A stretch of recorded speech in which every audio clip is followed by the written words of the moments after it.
ہاں یہ جو صورتحال ہے کراچی کے اندر ایم کیو ایم کی اب جو بارگیننگ ہو رہی ہے پاکستان پیپلز پارٹی کے ساتھ، میرا خیال ہے میئر شپ پہ ہو رہی ہے، اور بڑا کلیئر ورژن ہے ایم کیو ایم کا کہ اگر ہمیں میئر شپ نہیں ملتی تو ہم گورنمنٹ کے ساتھ نہیں چل سکیں گے. تو یہ ڈیل ہو جائے گی ان کی؟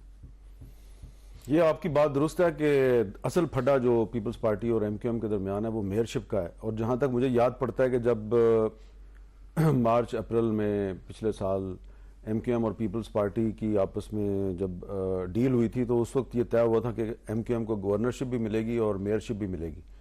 لیکن بعد میں پھر پیپلز پارٹی جو ہے وہ گورنر تو دے دیا انہوں نے، لیکن میئر شپ جو ہے وہ یعنی ایڈمنسٹریٹر جو ہے کراچی کا، تو اس پر انہوں نے اس وقت ایڈمنسٹریٹر دے دیا ہے. لیکن اب 15 جنوری کے بعد وہ چاہتے ہیں میئر شپ جو ہے وہ ہمارے پاس رہے، اور بلاول صاحب نے اسٹیٹمنٹ بھی دیا ہے کہ جی میئر تو جیلا ہوگا.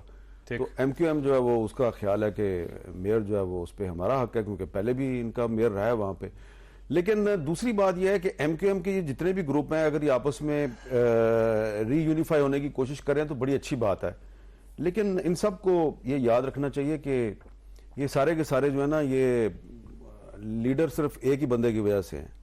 تو جب تک وہ بندہ جو ہے دوبارہ ان کے سر پہ ہاتھ نہیں رکھے گا تو پبلک ان کو... ویسے فاروق ستار صاحب مان گئے، وہ کہتے ہیں کہ خالد مقبول صدیقی صاحب کی قیادت میں ان کے ساتھ ملنے کے لیے تیار ہوں. چلیں فاروق ستار صاحب خالد مقبول صدیقی صاحب کی قیادت کو مان جائیں، خالد مقبول صدیقی صاحب مصطفیٰ کمال صاحب کو مان جائیں، لیکن یہ سارے کے سارے جو ہیں ان سب کا اصل لیڈر ایک ہی ہے، یہ مانے یا نہ مانے. الطاف حسین کی بات کر رہے ہیں آپ، دیکھیں وہ تو اس یونیفیکیشن میں شامل نہیں ہو رہے.